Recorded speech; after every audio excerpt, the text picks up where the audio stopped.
Welcome everybody to our emergency mud situations webinar focused on mud situations in the feedlot that we're currently seeing. I just want to thank Rick Stowell, Alfredo DiConstanzo, Galen, and then myself and our communications gal Mariah for putting all of this together over the weekend. So Dr. Dan Thompson reached out to us on Friday and said, hey, we're really getting a lot of comments on mud challenges. How are we going to be able to combat this within the industry? What can we do? In addition, we've had a lot of consultants and feedlot producers reaching out to us here at UNL on the topic of mud and just being able to produce some content for our producers. And so that started off this emergency mud situation in the yards. And so we are asking for any questions that you have throughout the seminar. Please write them down and then just wait until the end after we have gone through our list of speakers and topics to then ask those questions. And so we're going to start off the day with Dr. Galen Erickson from UNL, and he's going to discuss mud impacts on performance and probably what you're seeing in a negative side of performance in your feedlot cattle. Yeah, thanks. And, for everybody, this is a challenging time. And really appreciate Dan and having other consultants bring this issue up. And I just hope we give people some action items and things to try, and also maybe getting a group together to share amongst ourselves what are things that work. Also appreciate a lot of brainstorming and discussions gone on the last week on this topic. I'm going to use some of Dr. Terry Mader's work and set the stage here for us. Really it's been, unfortunately, perfect storm for mud, because snowfall and then melting snow tends to create even more mud than precipitation in the form of rainfall, because then wash off. Combined with, really cold temperatures, lots of snow in eastern Nebraska, Midwest areas, and now warmer temperatures. The only saving grace is that extended forecast, at least here in eastern Nebraska, is for drier, warmer conditions. It's going to have to be, above 50 and some wind to get some drying, and we can certainly use it. So I think things are going to improve. Whenever we have a webinar on any topic, that topic usually goes away right away. So I'm hoping that's the plan today. And just having this by itself will lead to better drying conditions. Terry Mader discussed this over a decade ago. He worked on it for much of his career, and this graph, or this map here, obviously shows the confluence of heat stress, cold stress, humidity, drying or negative positive water balance lines. Point is, a lot of the people I think that are on today and need some help and hopefully some ideas are right in this area of eastern Nebraska, western Iowa, Midwest feeding conditions. But there's been wet conditions in many other parts of the state. Go ahead, Rick. So there's we don't want to, none of us need to look at this, because you can probably look out your office window or out your truck window and see this. But, again, these are pictures from Terry, and some of these are from the Northeast station. And that's what we were studying, which is hopefully things that are representative of what you experience. But the minute you say mud, everybody's can be a little different. And obviously depends on what was your conditions were in your pens and what your slopes are, whether you've been bedding or not. But clearly we all know this is a challenge and really creates some heat loss for the cattle, non-productive uses of burning energy, and so on. Go ahead, Rick. Bedding is something going to be discussed today. These are some pictures really recent from Saturday at a yard here in Nebraska. And what I want to point out here is that we're not just going to talk about performance. I'm going to talk some on performance, but we also want to take into account cattle welfare and how cattle behavior is. And if cattle are laying down, that's a positive sign. If you're not seeing them lying down because of conditions, performance may not be the first criteria we're worried about. It might be just how well are those cattle getting along. Go ahead, Rick. So I'm going to jump in. Again, I think Terry, over a decade, discussed this well and actually put together a model that summarized work from multiple regions across North America, and use some of that outcome work to try and predict what's the impact of mud and temperature and wind speed and so on.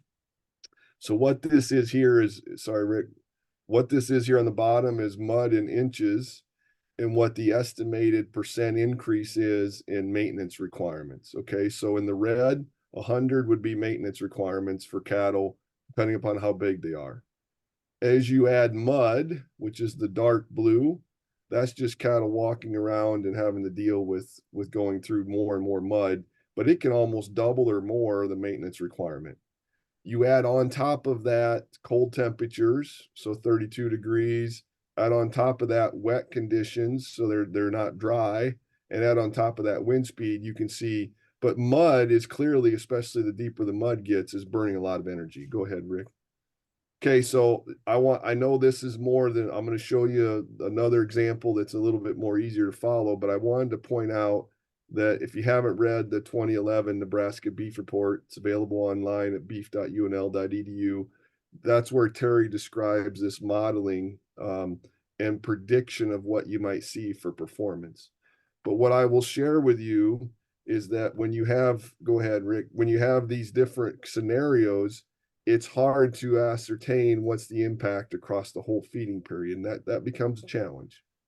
Based on this model, though, with 2 inches or 6 inches of precipitation over the previous 120 days, with mud in inches of 2 to 7 inches, there's an estimate of a decrease in gain by up to a pound a day with more mud. Could be an increase, estimated cost to gain increase of 30% when you get to as much as 6 inches of rain. So that's what that 34.4 cost to gain increase. Bedding in studies have shown to alleviate some of that impact. And in Terry's paper, which again, you should look into if you want more detail, he accounts for costs of bedding. Now, again, things are different today than they were when we did economics in 2011. But clearly could decrease offset some of that increase in cost of gain by as much as a third. So when we get into those situations, performance is going to be impacted.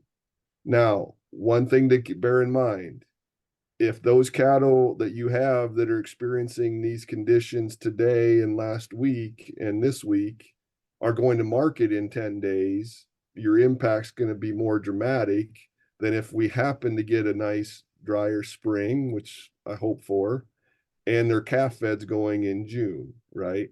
So just keep in mind that impacts on performance are likely much more easily to observe the faster those cattle are going to market. Last thing I would mention relative to performance, it is the amount of tag and what you're going to see for dressing percents and yields with more mud that the cattle are carrying. And so keep that in mind with how you're selling cattle. You're not going to probably get the average price if your cattle got a lot of tag on them and you're selling live. Go ahead, Rick. We can talk more about that. So I'm going to turn it over to Rick and Alfredo and give you more. What are we going to do about this? Thanks, Galen. I'll just share a couple slides here and turn it over to Alfredo for a bit. But in the last 6 years, we've been doing some conversations with cattlemen, and Galen talked about cattle performance, cattle performance and animal welfare. But if you look at the feedlot as a whole, this warm, wet winter scenario is just feedlot operators are telling us that's the big problem that they don't look forward to in terms of winter weather conditions. And so we're going to focus today on things that can be done right now in the midst of a bad situation. But also want you to think of that our other feedlot operators are out there thinking about the future and looking at this as a longer term risk management issue. So as we look out there, how our feedlots are designed, we're going to hold off on talking about things you can do to maybe go into the winter better prepared. That's beyond the point for this year, but longer term, you might keep that in mind. But at this point, we'll be focusing on what we can do this year, next day, next couple hours. So Alfredo? And Rick, I think if you can all hear me, I think the first thing to do is look at some of the most challenging areas we may have at our feed yards. The way I look at it is yards that have 30% of less surfacing on concrete or a hard surface are the ones I would be looking at to do something as soon as possible. We've been dealing with this for at least 10 days, so many of the operators have already taken advantage and addressed what I call the triage situation. And but if you haven't, some of the things to do, and even just looking around certain spots in eastern Nebraska, bedding cattle, as long as you can get to some of these areas that require bedding, it is still time to get on there and apply it. We can talk a little bit more if the space is a limiting factor, recognizing well that some of the heavier cattle, particularly those with wetter feed ingredients, will probably have a greater urinary output, leading to greater mud problems. I know the snow is no longer a factor. How to deal with mud?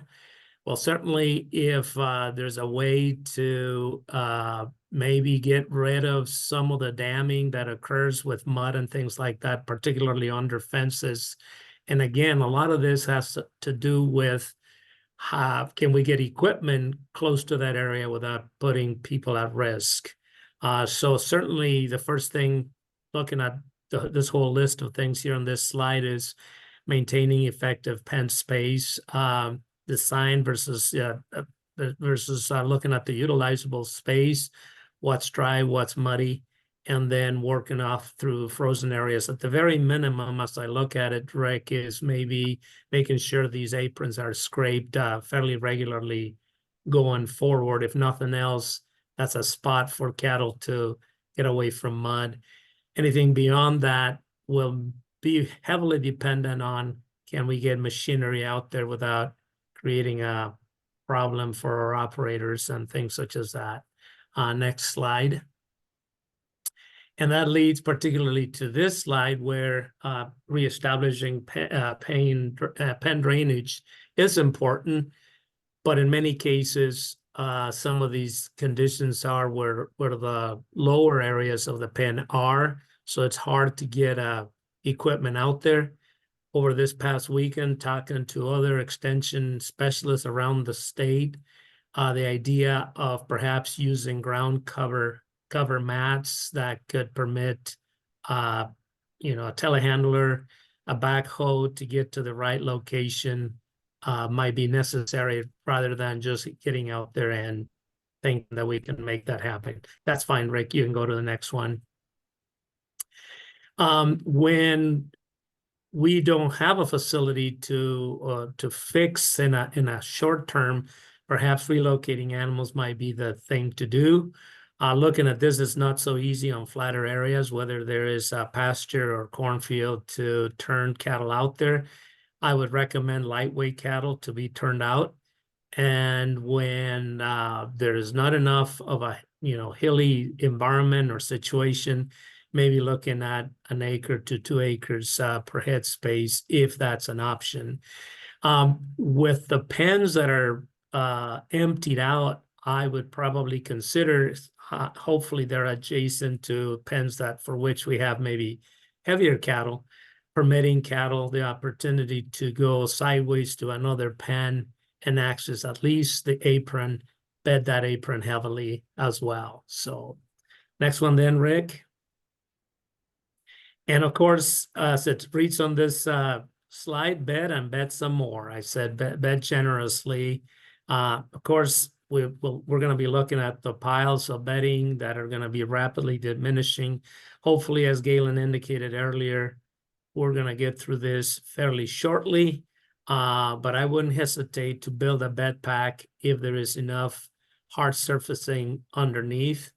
And as Rick indicates on the next slide here, when necessary, to apply aggregate, or maybe, this is where the sky's the limit on how creative we can get, anywhere from repurposed hog slats to railroad ties to aggregate to be added, perhaps right behind the apron, so machinery don't have to travel too far away from a safe area, and permitting the opportunity to extend that apron and add bedding generously on top of that. So as soon as we have a hard surface, it is important that we scrape and bed that regularly to maintain a nice bed pack for these cattle to lay on. How much bedding? If we were to prorate it, looking sort of in retrospect, we'd be looking at perhaps 4 pounds of bedding per head per day as a minimum. In many cases, we've gone to as much as 8 pounds per day. So areas of priority: can cattle get to bunk and waters? And as Galen indicated earlier, can they lay down? If they cannot lay down, sometimes it doesn't matter how much feed or water they get, because even then the maintenance requirement excesses are going to lead to poorer performance. If they can't get to feed or water, then we need to consider more dramatic measures, continue bedding. In many cases, on some of these hills, can we roll or turn a bale out even without any without spreading it, so that cattle can do that themselves to the bale itself? And then perhaps, if it's possible in certain areas, can we move the manure, wet manure or slop out of the pens in a safe manner? Because we do not want crews compromised. It's been tough on them already. Thank you. I'll turn it back to you, Galen. You know, we don't want to focus today on what the future is, but I will say that there are a longer list of things to be considering for longer term future planning. As we've discussed, if you've extended aprons, that gives you a little bit more hard surfaced area to scrape when it is terrible, and even to bed on the ends of those larger aprons. Are there other support options we should be putting in mounds to allow those mounds to hold up and have a more solid surface to bed on? Some of these are crazy ideas. There's a lot of interest in RCC. I think 2019 and this year will re-energize a lot of that interest in RCC, or roller compacted concrete surfaced pens. Cleaning pens going into this type of weather, and cleaning snow out of pens when you do get snow and kin, both work well because the manure acts as a sponge and holds that water, similar to bedding. So bedding works great, but it's also going to hold some moisture longer, and therefore needs to be cleaned up whenever we get conditions that allow the bedding to be removed. Bedding, I think, is something that we've not traditionally done a lot of, at least in certain parts of the state and in the Midwest, and then other parts it's more common. And I think those feed yards that have traditionally bedded probably are getting through this a little bit better, and the cattle are maintaining themselves better. More pen space, more areas, sacrifice areas, those are all great if you have the ability. Not much options there if you're chock full.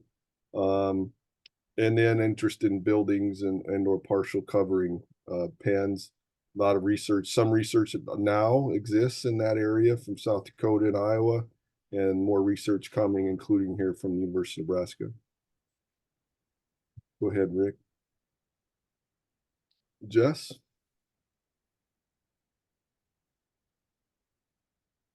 Jessica, you got on mute, sorry.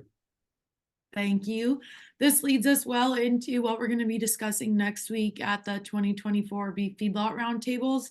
So that's out west on February 13th in Bridgeport, February 14th in Gothenburg, and February 15th in West Point. And you guys can see that QR code to register right on the screen.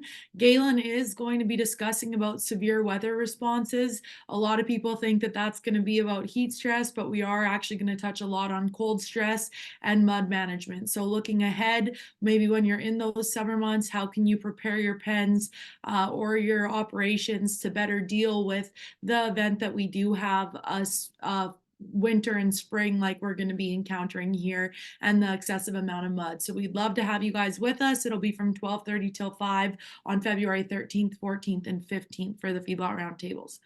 So with that, I didn't see Dr. Dan Thompson online. We were going to allow him the opportunity to comment, but I'm on air. oh, you are on, Dan. You must be Yeah. on your phone.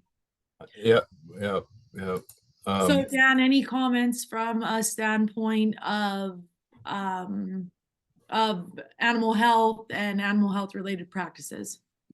Well, I think first of all, I just want to say thank you to you and the group at UNL. I mean, we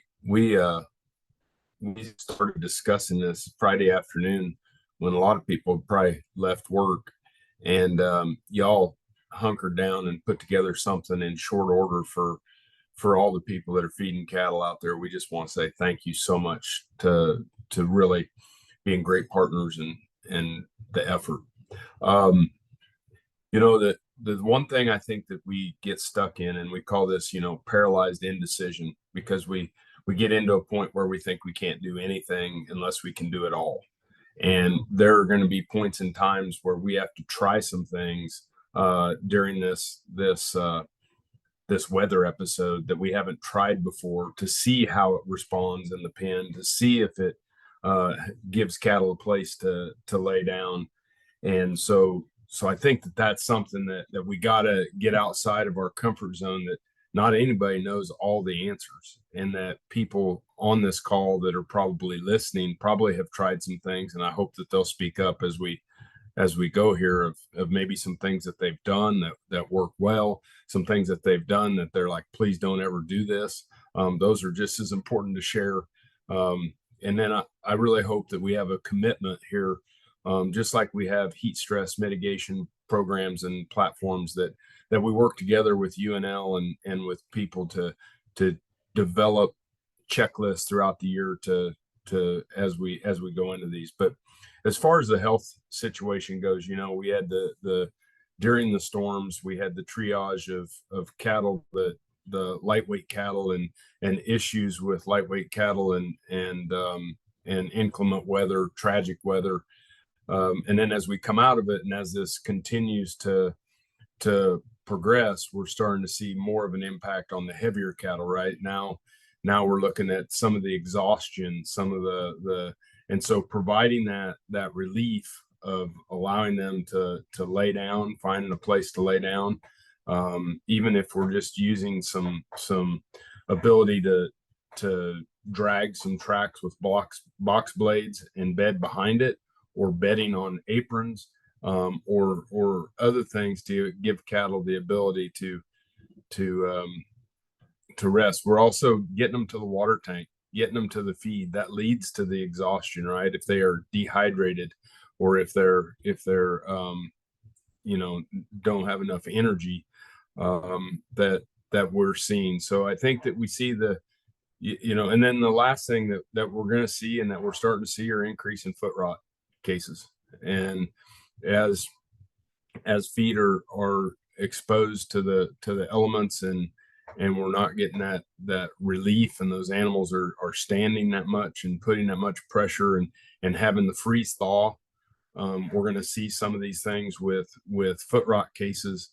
And so having a plan for pen level type mitigation or treatment, I think we're going to learn some things as we come out of this. And it's hard to understand if it's foot rot or if it's exhaustion and injury from the deep mud.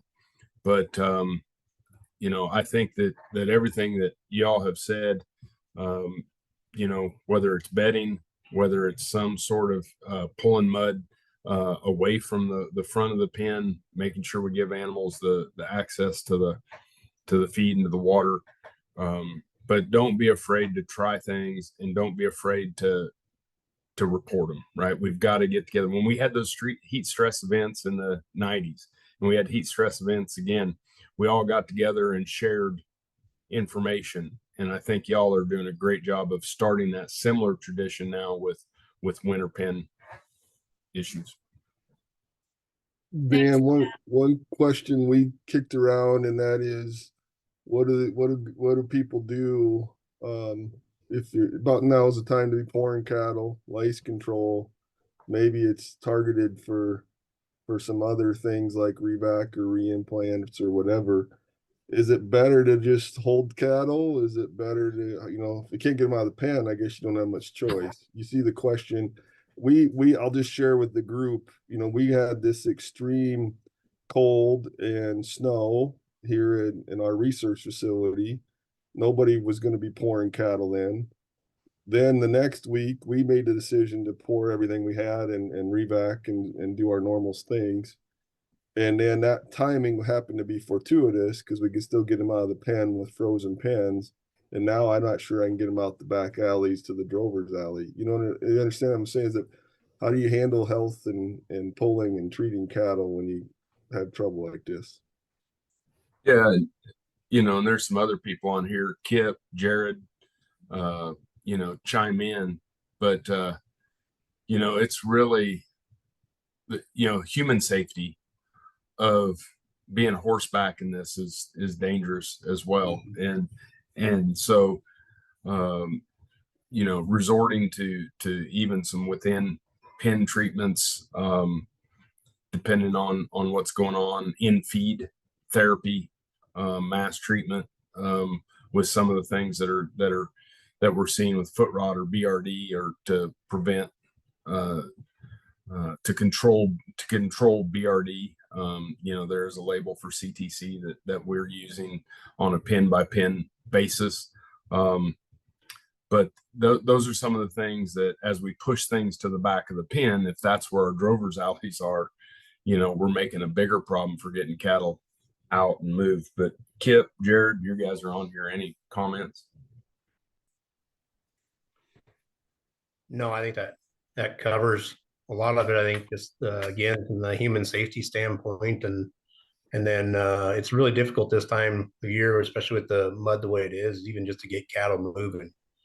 Normally we preach about moving our cattle so we get a really good check on things, and quite frankly, it's hard for the human to move. It's hard for the horse to move, and it's really tough for the cattle to move, especially if they're dealing with a lot of exhaustion. So, which they are right now, and so I think from at least cleaning bunk aprons, spreading cattle out if you have the opportunity to spread cattle out. If we have to bed the bunk aprons, I mean, that's an opportunity. And it's amazing what 24 hours of good rest will do for cattle if they have the opportunity to rest. So as to what Galen noted earlier, I hope the future forecast bodes well for our industry. But in the meantime, it's the things that we have to deal with. And so just being safe, and like Dan said, we have a number of respiratory misses right now, and so we are utilizing more CTC to try to combat that as well, knowing that it's difficult for us to get everything out.